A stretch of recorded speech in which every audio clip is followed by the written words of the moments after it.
Okay, so you got a check engine light for a O2 sensor on this 07 Nissan second generation Xterra. You got the check engine light on for bank 1, sensor 1.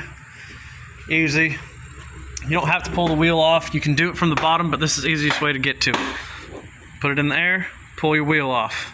Pull your fender liner off. It's literally like 2 push pins and 5 Phillips head screws.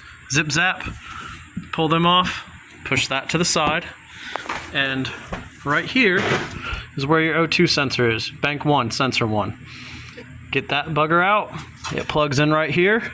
And super simple. Let's go ahead and put it back together. And I'll show you what it looks like.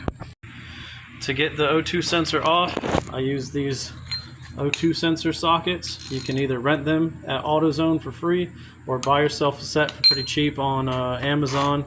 They work pretty well. Just pop it off, put a new one on. Okay, here's the new sensor. Take this cap off. Put this anti-seize on your threads and put it where it goes. Alright, put your new sensor where it goes.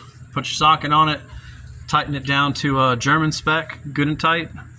And then you're going to route this back up here, plug it in, and put all this back together, a couple screws, and you're good to go. And just like that, we're done.